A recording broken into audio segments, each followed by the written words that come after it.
Good afternoon, ladies and gentlemen. I'm David Rooney, publisher of the Revelstoke Current, and welcome to In Conversation, our periodic discussion of things political. My guest this week is Member of Parliament Wayne Stetski. Wayne, welcome to In Conversation. Thank you. It's good to be with you again. Oh, my pleasure. And for those of you who follow politics, you'll know that Wayne is our Member of Parliament. He won the last October's federal election, and he is a brand new, never before elected Member of Parliament. So his impressions of what things have happened as things have unfolded in Ottawa are, shall we say, interesting and I hope revealing. And Wayne, it's been you went to Ottawa the first week of November, was that it? Yeah, they had an orientation session for new members of Parliament in early November, and so that was the first exposure to Ottawa and to the new life. Well, let's take it from the top. Now, you moved out. Did you move to Ottawa? No, One of those. not until the middle of January. I Yeah. have an apartment now in Ottawa, and have kind of like going back to university days where you go to IKEA and you buy some furniture, build it all, put it all together. So starting to feel a bit more like home. Where are you living in Ottawa? In the Byward Market area. Oh, really? It's about a 14-minute walk to work for me. Yeah, it would be about that. Byward Market is right downtown. It is it's the farmers market area. It's also got lots of great seafood restaurants. It's kind of funky and has been fairly trendy since the late 70s, early 80s. And, I kind of not a describe bad place. Not a bad place to live. it's okay. Like Audrey came out, my wife, and Yeah. looked at probably 7 or 8 different places, downtown Ottawa, Gatineau, and this was the place that she thought would feel the best when she does come out to visit me. So it was a relatively easy decision in that sense. Oh, yeah, well, Gatineau, that'd be, Gatineau is what they used to call Hull. And that's a bit of a drive. That bridge can get a little constricted. Yeah, and I like to walk, so we actually walked into Gatineau and then down a kilometer or 2 to look at apartments over there. And I thought going over that bridge in the middle of an Ottawa winter with the wind howling might not be the most comfortable experience either. So, and it does get cold in Ottawa. Yeah, well, it can. I mean, Yeah. you haven't seen a real winter. Nope. You know what? There hasn't been a real winter in Ottawa since probably the 90s. Yeah. Well, this year, skating on the canal, of course, is one of the features, and I think the canal has been skatable for 3 days so far this winter. But that's normal these Yeah. days. I mean, that is climate change. When I was in university in the 70s in Ottawa, you could start skating at the end of November. Right, right. End of November. And now, you're lucky if they have any kind of winter festival there at all, or let alone skating on the canal. Well, Winterlude is on right now, but the ice sculpture that was set outside one of the hotels melted. Yeah. So, yeah. I don't doubt there's any snow on the ground. You know, there was, in fact, when I got back last week, it rained my walk to work. That's early. Yeah. March is normal for rain. It used to be. Yeah. That's all changed. Yeah, well, let's get back to politics and being MP. Now, so where's your office? It's in Confederation Building. Okay. Confederation Building is it's about a half a kilometer west of Parliament Hill, and it's one of the older buildings for members of Parliament in Ottawa. So that's not a bad place. No, it was interesting. One of the things that I learned, so we had the orientation. Probably the best advice they gave us at the orientation was that there are so many organizations that sort of have their headquarters in Ottawa or come to Ottawa, that as a member of Parliament, you are going to get endless invitations to come to different kinds of events. And for your own personal health and well-being, focus on going to the ones that directly impact your constituents and just say no to the rest of them. And it's absolutely true, because I leave my apartment around 7:30 in the morning because we have different meetings often start at 8, and I generally get back around 9:30 at night. And that's by only going to 2 or 3 out of what some evenings have been 5 or 6 invites to MPs to come to different events. So, the advice they gave is good advice. Just focus on events that impact your constituents and say no to all the rest. So that was good learning from the orientation. What kind of staff do you have? I have my offices set up now in Ottawa, Cranbrook, and Nelson. So I have Constituent assistants here in this riding? yes. So I've got one person in Ottawa, one person in Cranbrook, and 2 part-time people in Nelson. Okay. So learning, well, one of the first things I learned was that there's a hierarchy in place in Ottawa. And it started with offices, Yes. where, because the Liberals are now formed government, the majority government, they get first choice of any of the offices anywhere on Parliament Hill. So one of my colleagues who'd been an MP for 10 years was sitting in his office. The door opened, in walked a new, relatively young Liberal MP with her parents and said, Mom and Dad, this is going to be my office, which was the first the MP had heard that he was no longer going to be in that office because he was NDP. So the Liberals get to pick offices first. The Conservatives, being the official opposition with 99 seats, got to pick offices second. So we never even had the opportunity to get an office set up until the first week of December. You're lucky you have you're in the Confederation building. Yeah, Yeah, because there are worse places to be. I'm sure there are. Oh, yeah. But that was interesting, that this sort of hierarchy is in place. You didn't expect that? Hadn't thought about it. Come on, you've been a civil servant, you've even been a federal civil servant. So for a brief period of time, Yeah, originally, you would have for been, many years. I mean, there are pecking orders in civil services. Yeah, Why I would you guess I think never that thought government about would it. be different. Yeah, I just never thought about it from a politics perspective. The other one that was interesting is that you've got the House of Commons, Mhm. and if you're standing at the front door as you're looking towards the Speaker's chair, in behind the House, or what's called the lobby, you may have been there. Oh, I've been there a number of times.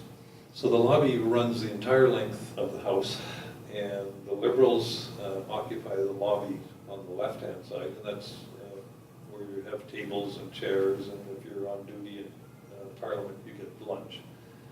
And on the right-hand side is where we are, in the opposition side. Right?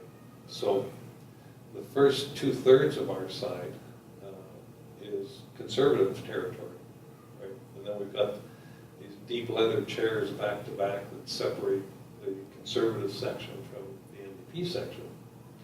So we have sort of the next 1/3, where we've got a couple of tables and chairs.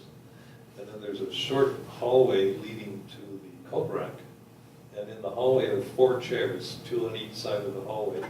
And that's where the Bloc MPs and Elizabeth May get to sit in these 4 chairs, right? So yeah, there's definitely a hierarchical system in place, you know, which was new for me as well, of course. It's always been like that. It's always been like that. It's always a surprise, though. Yeah. You know, particularly if you come from a fairly democratic background, you tend not to think of it along those lines, but in fact, that's the way things have always been here. Yeah, and outside of the House, you can be friends, and there are lots of cross-party friends between different members of Parliament. But in the House, there's definitely kind of rules and long-time protocols, I guess, that have been in place. You know, that comes to, it always brings up the question period and the antics that people get up to in question period and the hectoring and the name calling, all that stuff that seems to cheapen the House of Commons. And it's been going on since before television. Television made it worse. Yes, it did. Much worse. Yeah. But there was always a certain amount of it. Yeah. You noticed any change in that at Well, all? you know, the new Speaker of the House, Jeff Reagan, has been working really hard on trying to bring respectability, is the word I'll use, back to the House, and a sense of decorum. And I encourage him every opportunity I get, and we have had opportunities to encourage him. He is really trying to change the tone in the House. I'll give you a couple of examples. Like, you're never allowed to name anybody personally in the House. So if I stand to address somebody on an issue across the House, you never address them by their name, you use their riding name. So that is one of the protocols in the House. Or their rank as a minister. Yep, a minister. So what Mr. Reagan has done as Speaker is he will very pointedly say to a member who is heckling or being really unrespectful, disrespectful in the House, he will say to them, does the honourable member from so-and-so have a problem? Last week he said to one of the members, the honourable member from location X, remind his colleagues sitting in front of them that this is not the Muppet Show. So good for him. It is, it's great. And there is a difference in tone. Talking to people that have been there before. Of course, I haven't actually been part of that until now, but there is a growing respect, I think, in the House. And so hopefully we get there, because for me there are two things that I hear from Canadians that kind of have led them to perhaps not having the kind of respect that they should have or could have for democracy.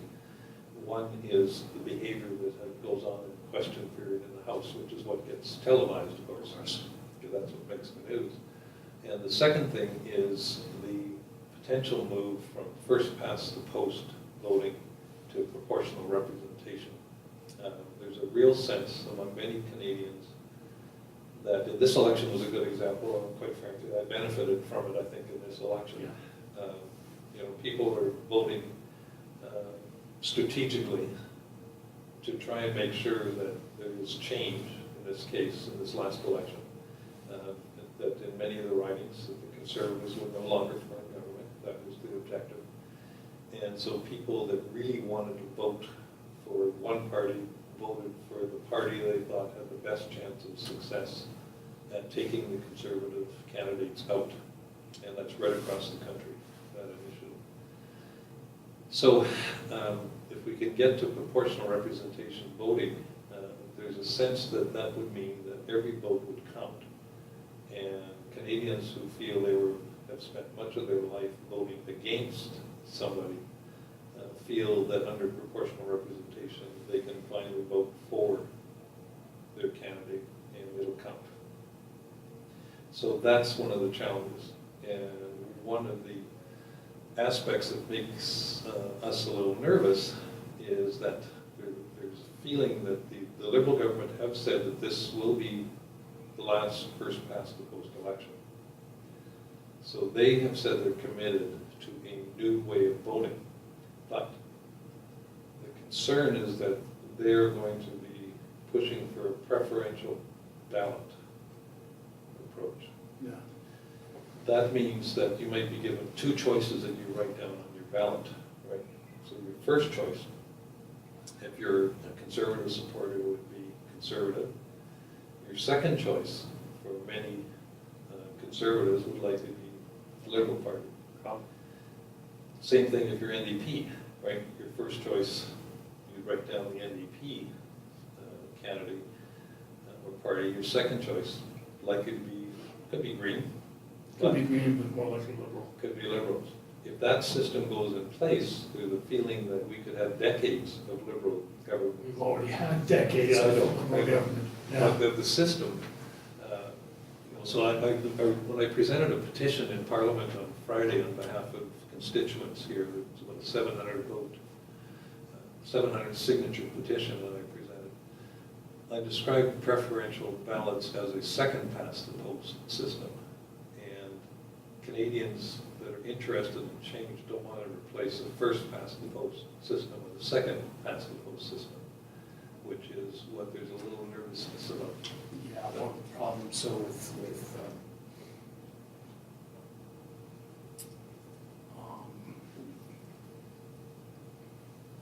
transferable votes or two different kinds of systems that have been looked at in this country is that most voters don't get it. And, I mean, it's just just a little too much detail. Everybody understands a horse race. And when that was proposed in BC here, Twice. yeah, it was way too complicated. Yeah. People would look at it and say, I don't understand it, I'm not gonna vote for something I don't understand. That's right. And that's what always happens. People say no to things they don't understand. Yeah. So that's why, I think it was a Charlottetown Accord under Brian Mulroney failed, even though it was probably the best deal that Quebec was ever going to get. And it failed because most Canadians didn't understand it. Yeah. And Preston Manning labeled it the Mulroney deal. I can still hear him saying that on the commercials.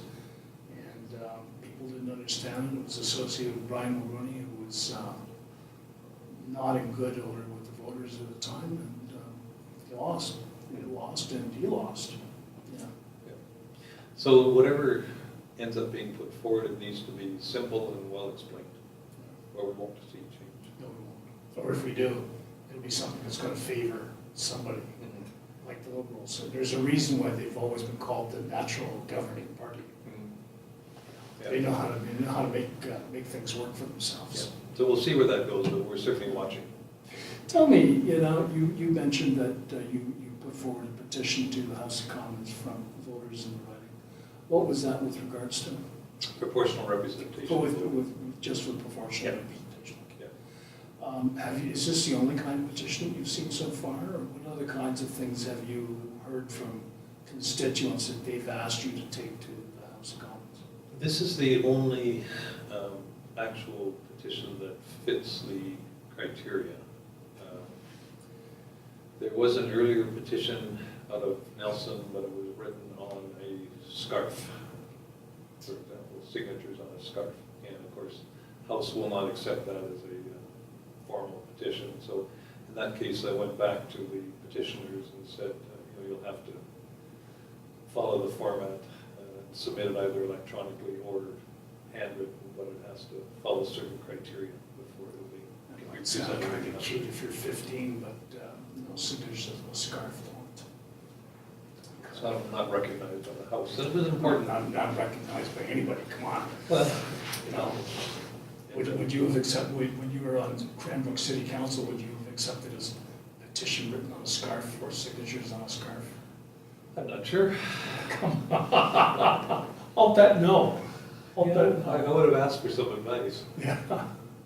from my CAO. I'm sure you would have said no. Yeah, probably. Probably, yeah. It's, a lot of people think it's, you just wing things, and it's really not Yeah. advisable because it never works out well for anybody. Like I say, the other thing I've learned that's different, like when you're mayor, you are free to ask questions on behalf of your constituents freely on any topic. And one of the things I've learned under the party system that we have is that parties appoint critics for different portfolios. And you're a critic. I'm a critic for national parks. And if a constituent brings forward an issue that falls under another critic, my responsibility is to go first and foremost to the critic with the issue and the question. Mm-hmm. And ultimately, it may well be the critic that asks the question or brings the issue forward in Parliament. Mm-hmm. And I say that's, for me, is I'm taking a little bit of used to because I'm sort of independent by nature, I guess. Mm-hmm. And as I say, when you're mayor, you can speak to any issue that your constituent brings forward. But under the parliamentary system and the party system, you do have to follow a certain protocol generally. So I may want to really, really ask a question in question period, but the House leaders approve what questions get asked. And the first question would be, have you consulted with the critic and brought this to your critic's attention to bring it to the House? Mm-hmm. So that was some learning for me as well. Yeah. The system. And then there's the questions that you have to ask that you consider within your portfolio as critic for the environment. Yeah. Is it the environment, or is it Parks Canada, just Parks Canada? It's strictly Parks Strictly Canada, Parks which is Canada. somewhat limiting in terms of opportunity to speak to issues depending on what's topical across the country. So recently we had that Mother Canada statue, Yeah. which was of interest across the country, and so I was able to speak to that. I did raise a question in question period on Friday related to 2017. The Liberals are going to have free access to all national parks to help celebrate our 150th anniversary, which I think is a great idea. There's millions of dollars in revenue, though, tied up there, and we want to make sure that Parks Canada replaces that revenue and doesn't end up negatively impacting the organization with that loss of revenue for that year. So that was one of the questions in the House. Well, this is a park-heavy riding. I mean, Yes, it is. You know, there's quite a few. I mean, there's nationally, you've got Kootenay and Glacier, Revelstoke, And Yoho. and Yep. Yep. it's Great parks, and Yeah. great icons for Canada right here in the riding. How familiar are you with those parks? I lived here in Revelstoke back in the 70s. Yeah, so Glacier, for one fall. Revelstoke. Yeah, so quite familiar with that. Kootenay National Park, we have a number of provincial parks that are adjacent to Kootenay parks. Mount Assiniboine, for example, on one side, one of the accesses is actually through Kootenay. Some smaller campgrounds, and so I actually used to sit on committees. Yeah, but I used to sit on committees because there were cross-boundary issues with a number of the national park people, and got to know quite a few of them fairly well over the years. So pretty much stayed in tune with the challenges that national parks have gone through now for many, many years. Some things as fundamental as what happened to the Warden Service, where they split their functions into enforcement and resource management. Yeah, now you're only a warden if you carry a gun. Well, and historically, you know, they had done both functions and done it well, and in my mind, it was sort of mean-spiritedness that led to a split, combined with some legal elements around training and how much money, I guess, you're willing to train people carrying sidearms and making sure they have the equipment to go with it. But it really, really was a serious blow to 100 years of history for the Warden Service. And a lot of people I knew that had worked their entire life in the Warden Service were really, really disenchanted after that. There were a lot of those, John, I know, I heard about it. Let's get down to some, I don't want to say more serious, because I think all of this stuff is serious in one form or another, but you've gone from being someone who hoped he would be either in opposition as a member of the official opposition or government to being a backbencher with a third party. Has that had any kind of negative impact on your ability to do your job, you think? So the first thing that was pretty evident was when we went to Ottawa for the first time. The party had gone from 103 seats to 44, which is what we have now. And so while there were a number of us sort of bright-eyed, excited new members of Parliament, there was also a kind of a wake going on in the NDP party in Ottawa, and rightfully so. There were a number of long-term, really well-respected MPs, and these were MPs respected by all parties, that got swept away in the Liberal tide, particularly in Eastern Canada, and in Quebec. So it also resulted in over 300 laid-off union employees, because we're the only party that has unionized constituency assistants in Ottawa and across the country. And so there was a real kind of a wake going on in Ottawa when we got there as well, and rightfully so. The party had expected, and if the election, quite frankly, had been 2 to 3 weeks earlier, we may indeed have formed, I think, a minority government. I don't know if we would have made it to a majority. There was also a sense that if this Liberal wave that started, politics were really interesting. We were never quite sure how things were going to end up. there was a feeling that had the election been a week or two later, there may even have been fewer non-Liberal MPs elected, because that wave started to move across the country. I spoke with a woman in Ottawa last week, and she said up until 2 days before the election, I was voting NDP. I checked the polls, saw that the Liberals were coming on in my riding. I wanted the Conservatives out. I voted Liberal. Mm. And you hear that story kind of over and over again in different parts of the country. So timing, again, I'm relatively new to, of course, I'm new to federal politics, but it was really interesting to see the impact of a month, 4 weeks difference in terms of the outcome in an election. That's right. So in terms of getting the job done, there are certain things that all MPs do and that I do. My focus when I got elected was on helping constituents. That's why I spent my whole life as a public servant. I've said all the way through, I was in this to be a public servant and continue serving the public. So we do that through the constituency offices that we have. They take on casework regularly, and we have access to people in Ottawa that citizens on the street don't have access to. I was one of Jim Abbott's constituency assistants, so I know what you're talking about. Yeah. Yeah. We have opportunities, as I did last week.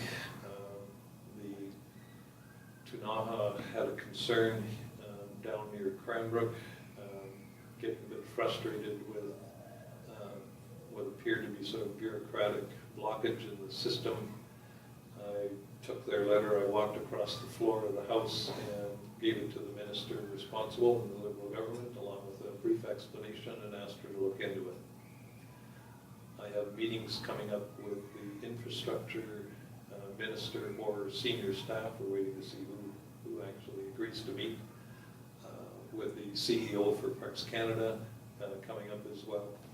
So we're able to, by setting up these sort of personal and professional relationships, make sure that government hears the voice of the people here in the riding. Is it the same as being in power? No, it's not. Of course, the same as being there and being able to absolutely say yes or no.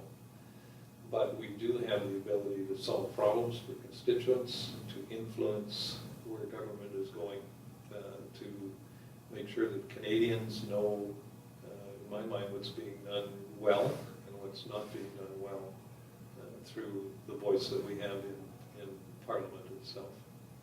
So all of those things you can do, and all MPs do, whether you're in the government seat or not. Mm-hmm. But it was disappointing from a national perspective. But I tell people I had two objectives for October 19th. One was to see a different government nationally. I expected that it would likely be the NDP, perhaps with some support from the Liberal government, Liberal MPs. The second was to have change happen in Kootenay Columbia. So both objectives were achieved on October 19th. Quite the way you thought. Not quite the way I thought, but both objectives were achieved. No, I think the Liberals were inevitable. They ran the best campaign of all the major parties. I don't think there's, I looked at the Conservative campaign, I looked at the NDP campaign, and both were so negative, and Canadians didn't want to hear negativity. Yeah. Trudeau was young, he was fresh, and sure, he was Pierre's kid, but he made people hope on. Mm-hmm. And that worked for him. Good, brilliant. Yeah. So. No, and I had the opportunities, as you know, I do know Justin personally, and so I've had the opportunity to congratulate him and just talk a little bit about, life takes you on all kinds of different journeys. And, you look back to the tragedy that happened in Kootenay Park when Michelle Trudeau died, which is where I first met Justin and the family, and then, we did that national fundraiser together. And then you fast forward, and I walk across the House of Commons to congratulate Justin on being Prime Minister, and I'm a member of Parliament in that same House. So life is an adventure. That's right. Yeah. It is, and we'll have more opportunities to talk about your future adventures as member of parliament. I'd appreciate that. Great. Wayne, thank you very much for appearing in conversation Yeah, today. good to see you again. Pleasure. Ladies and gentlemen, thank you very much for watching, and we'll talk to you again soon. Thanks.